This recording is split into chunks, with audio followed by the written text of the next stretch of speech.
welcome to this webinar. At Transparent Choice, if you've been to our webinars before, you know that we try not to make them very salesy. We try to make them so they add value, so that you're going to walk away knowing something that you didn't know before. And today we've got something a little bit special. We've invited Chris Maund across from CM Change Solutions.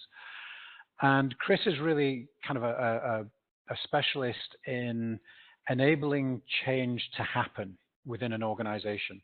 So the portfolio is the link between the business strategy and the execution of the business. And that change portfolio is what enables the executive team's vision to be made real.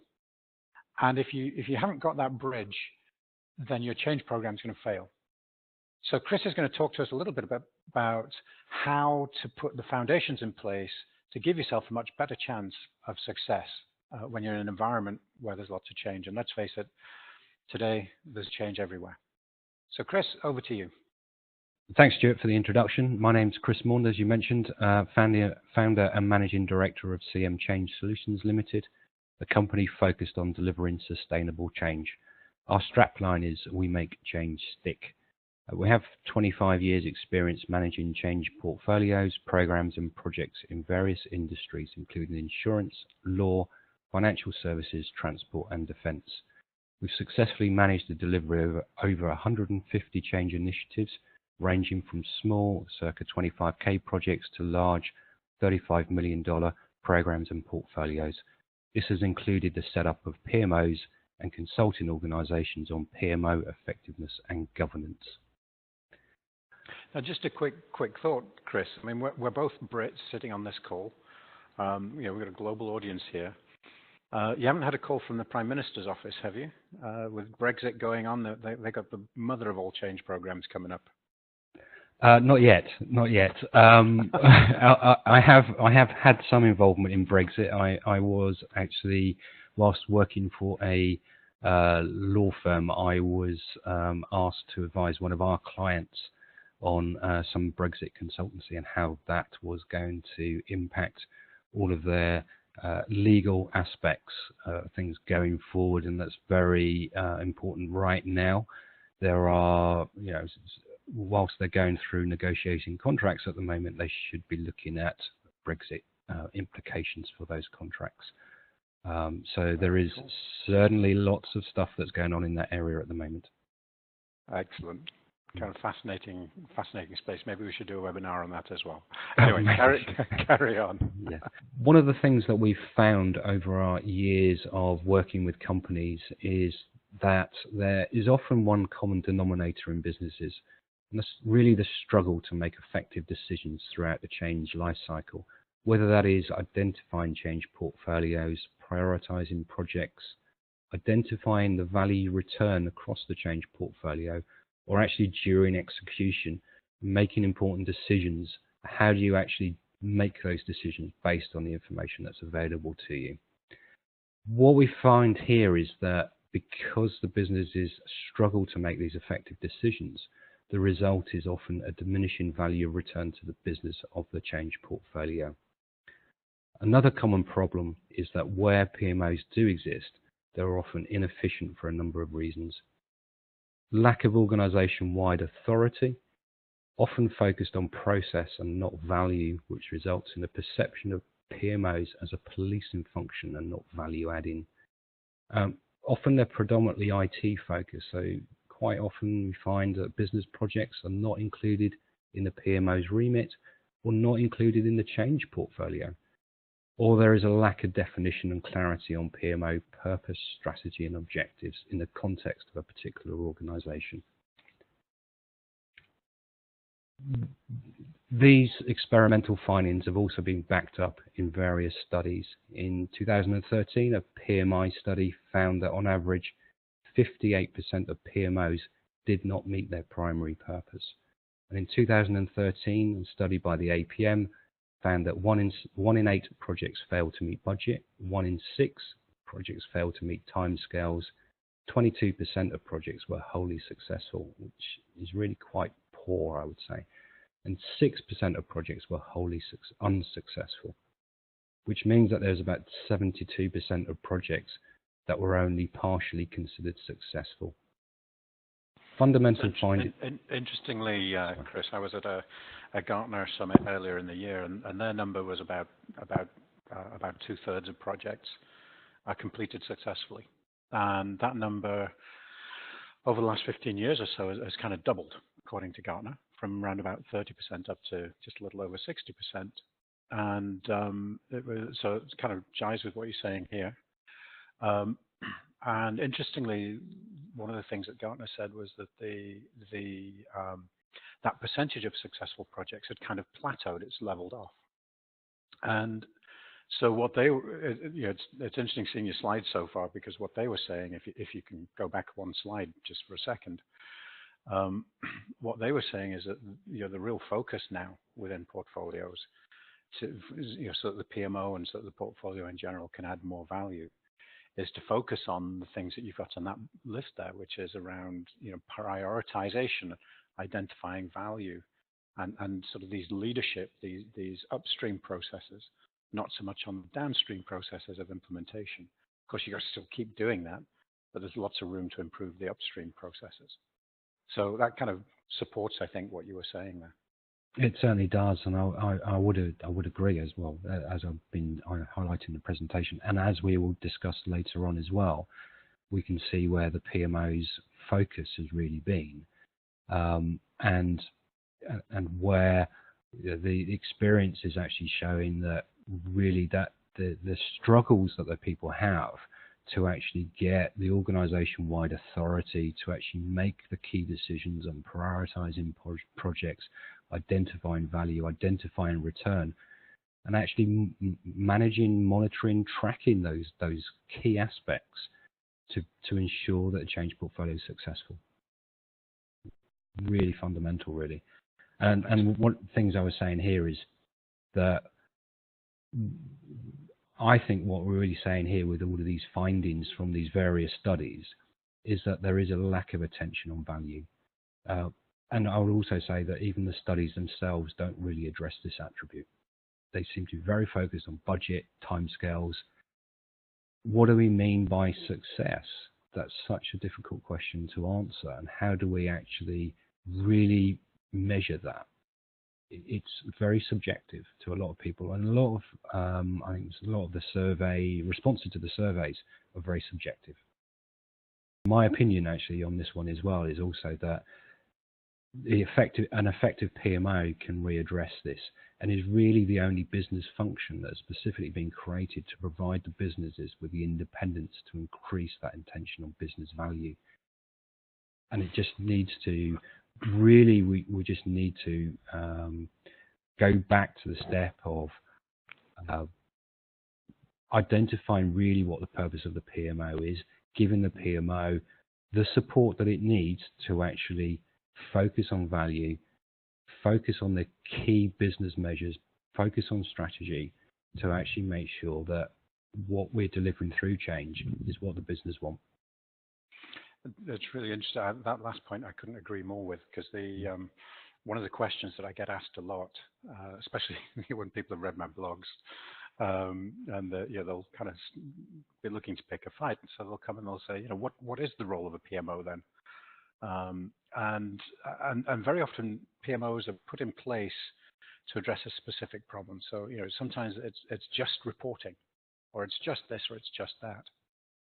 But I would argue that actually every PMO should be about this, that bullet there, helping the executive team. The PMO should be the subject matter expert on how to get value from your portfolio.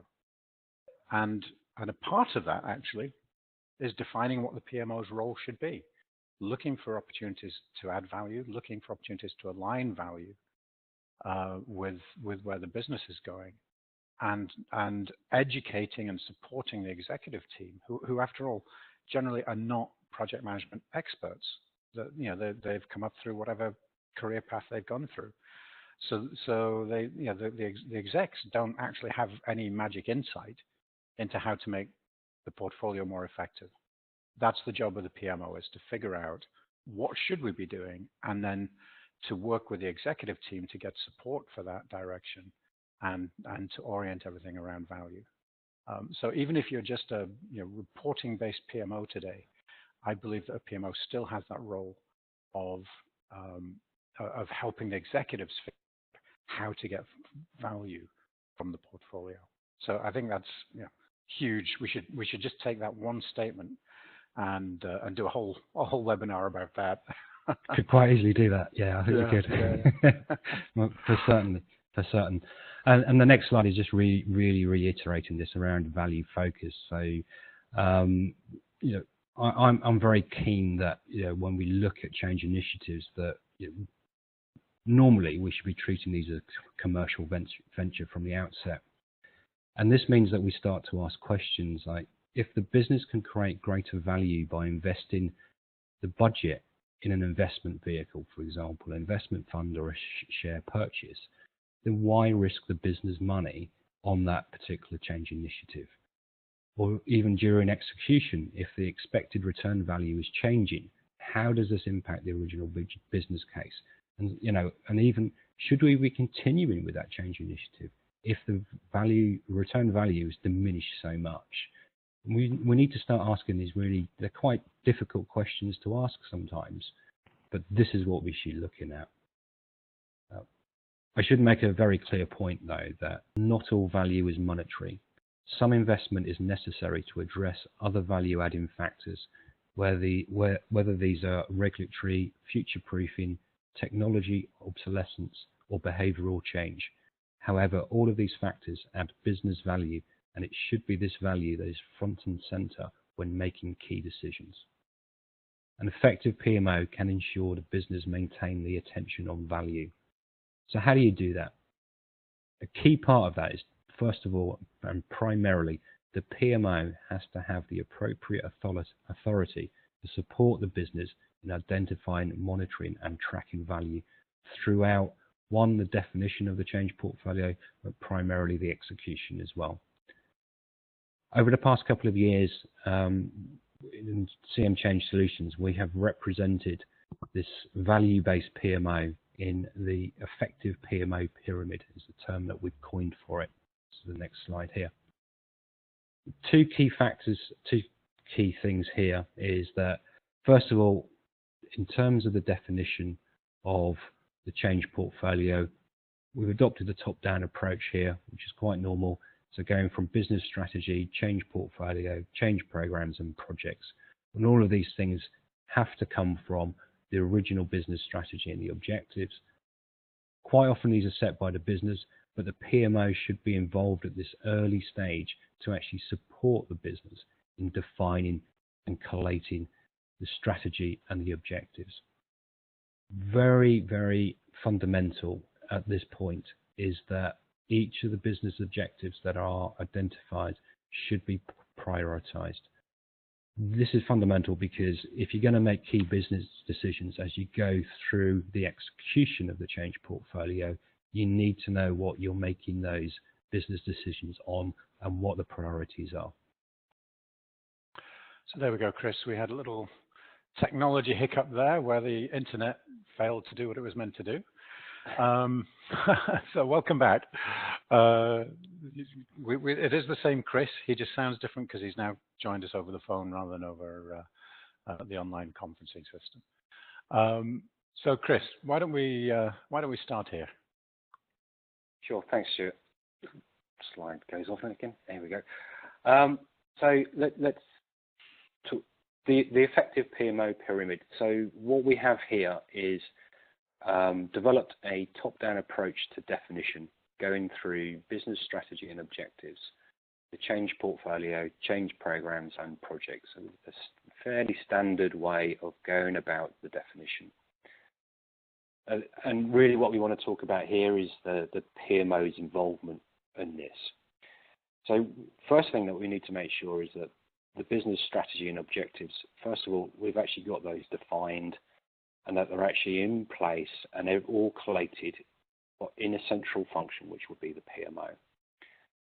one of the key things here is that we've actually got the business objectives themselves are actually prioritized. And this is fundamental to making key business decisions as we go through the execution of the change portfolio, so that people know what they're making decisions based upon.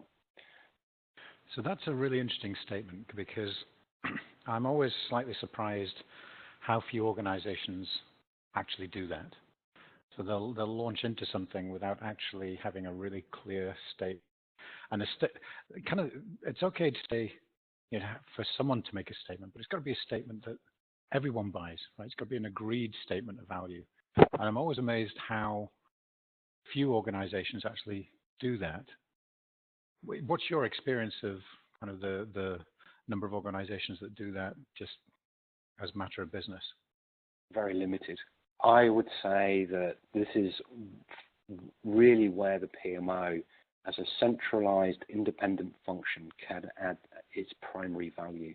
Actually supporting the business and actually getting together the business strategy and objectives together, having a central function that can make sure that there's consistency across the various business areas of a single organization, for example, that there is a consistent way of actually defining the strategy, a consistent way of prioritizing business objectives, consistent way of actually measuring those, so having defined KPIs.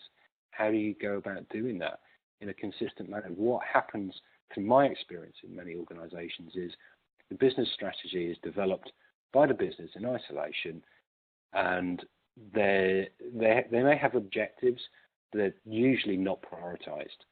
And therefore, it comes to a point when you go through execution, how can you actually make clear business decisions without that prioritization, without that consistent way of doing things?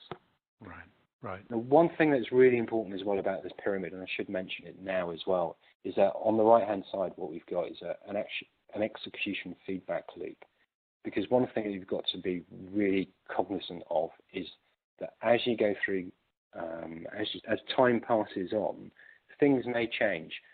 So this is not just a one-shot thing. You define your business strategy, let's say in the budgeting cycle, and then you've got to stick with that strategy forevermore.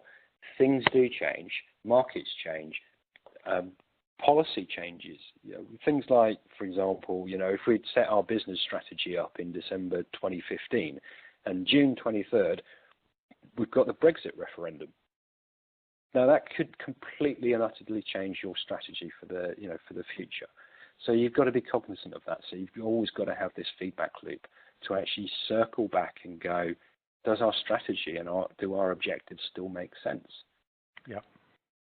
So that's really, really key to this. Without this feedback loop, really you're just plowing ahead, which could potentially be with the wrong strategy. Agreed. Yeah.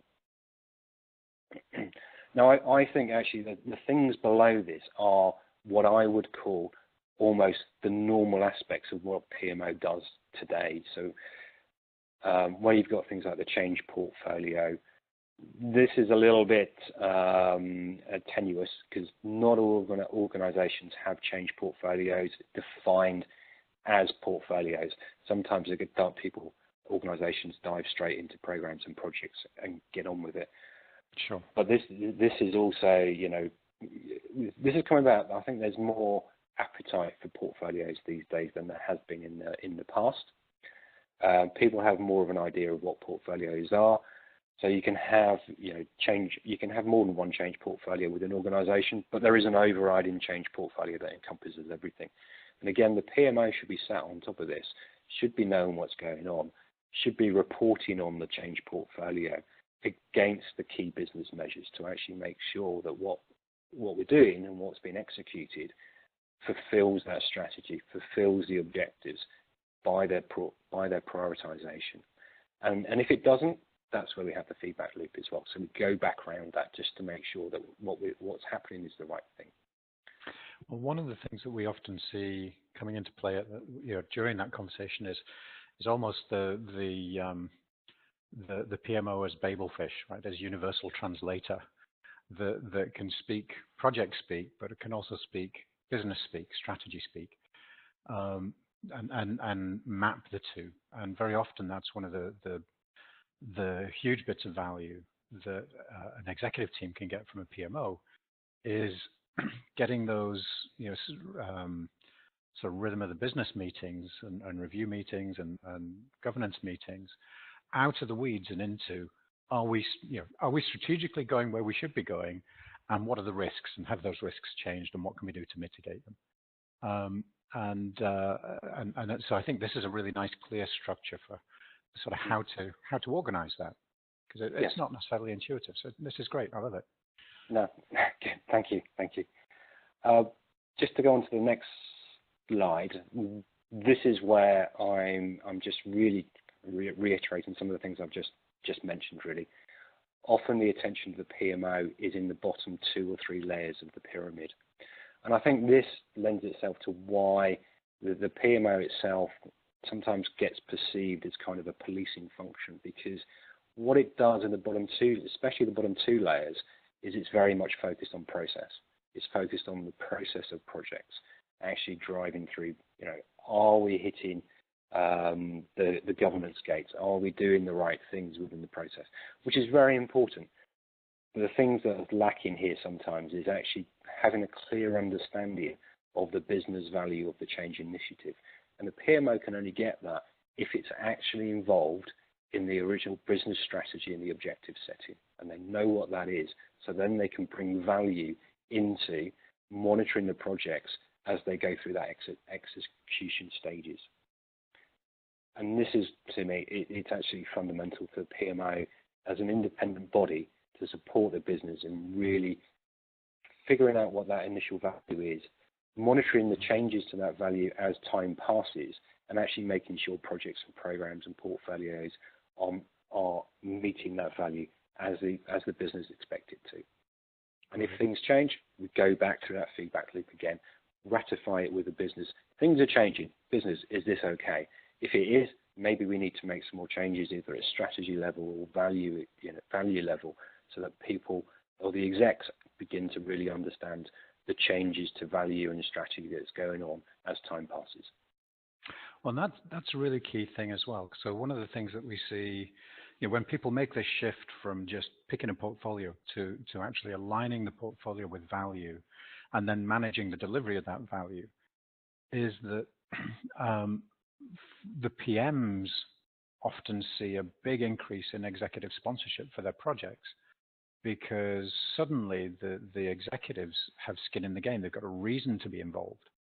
And again, the PMO is very often that translator that helps communication flow upwards to the executives, which means the executives are better informed, they're more engaged, and that means that sponsorship flows back down to the projects. And so, again, this helps lift the PMO out from being the policeman from the perspective of the PMs and into this realm where actually they're adding value both up and down the chain, if you like. I would totally agree with that. I think that's where, bringing in that independence and bringing in that engagement with the sponsors and the PMs and bringing it all together absolutely is where the PMO can add value. And to be honest, it has been a criticism of projects and programs for many years now, is the lack of sponsorship. So you have to get these sponsors engaged. They have to be having the right conversations with program managers and project managers, and the conversations they really want to have are around value.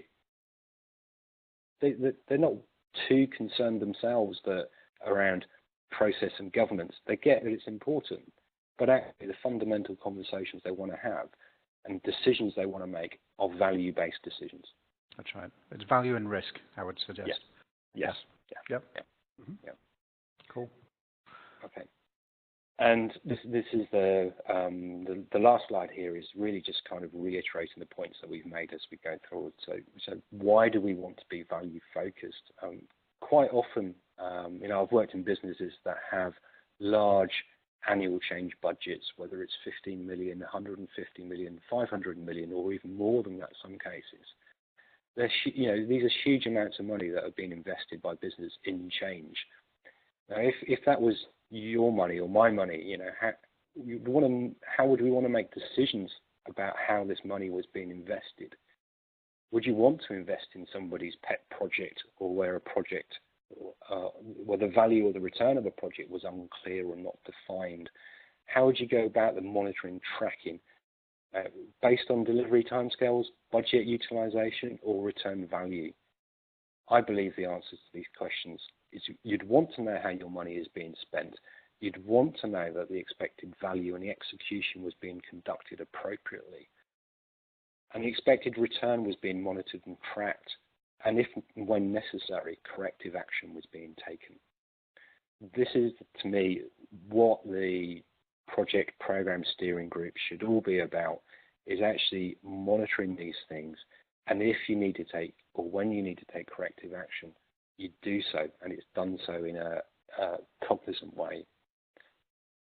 What I have found through experience is that through different levels of the business, whether it's at the project level, program, change level, quite often the investment is seen as somebody else's money, and therefore our attention on investment value and return is lower than if we perceive this as being our own money and our own investment.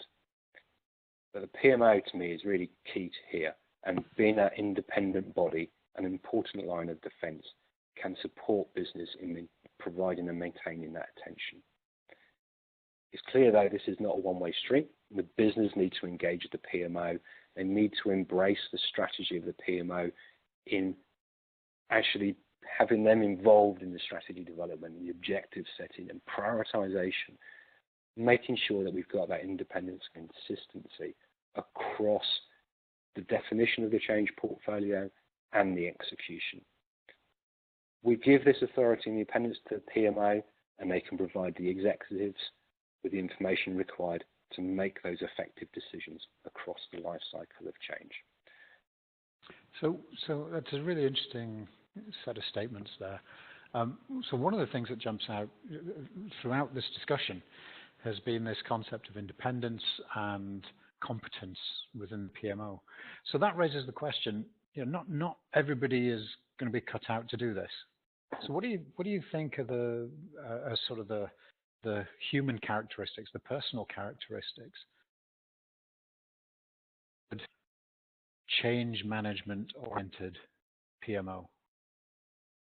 Well, to start with, I believe that the PMO, when we're operating at this kind of level as an effective PMO, they need to have been through this. They need to have done this. They need to have executed change in organizations to actually have the insight to know what can go wrong and how to do things properly.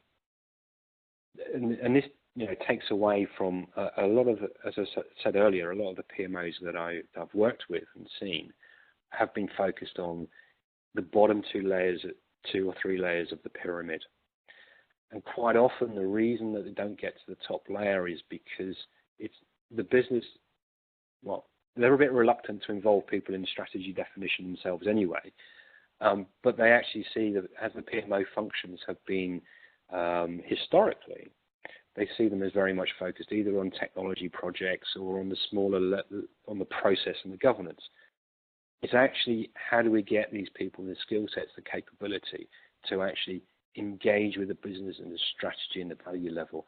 This is where you either need people who've lived and breathed this stuff or have actually grown through the PMO and actually worked with businesses in defining strategy and defining value. So it's slightly different. I think it's a slightly different capability set these days, where we're actually looking at leadership. We're looking at those kind of capabilities that you need at that level, and you need a little bit of gravitas as well to actually talk to the business, and sometimes even challenge their strategy or even their value, the way that they approach value. And sometimes those conversations are pretty tough, but that's what needs to happen. I'd agree with that, Chris. I think gravitas is the word that springs to mind for me most often in those kind of conversations. You've got to have kind of personal gravitas. You've got to have the confidence to go in and challenge people regardless of their level. You've also, I think, got to have a level of knowledge about business, general business knowledge, because what you've just described is actually not really a project management role. It's a business consulting role. You're helping the business identify value and align its activity with value. And that's not so much about managing the tasks of a project and the resources of a project. And it's much more about understanding the business and helping people unpick that and weave it together into a change program that's going to be successful. So I think your insight there is great, very valuable. Thank you very much for putting this together for us today. And so just one last question before we wrap it up, Chris. If people want to know more, if they want to learn more from you, get in contact, how should they do that? They can contact me. I have an email address of cmchangesolutions@gmail.com, or they can come through you, Stuart. And yeah, we're kind of working together at the moment. So if you want to forward any requests or any further queries, then I'm happy to receive them and continue our working relationship. Perfect. So people can definitely reach you through us, or go to our website, and you'll see our partner page. Chris will be appearing there very shortly. And my personal email address is there for you to see, stuart@transparentchoice.com. Chris, just remains for me to thank you again for preparing the slide and for an interesting conversation. And I look forward to managing multiple change programs with you in the future. Thanks very much, Stuart. And thanks again for the opportunity. That was great. Thank you very much. Great.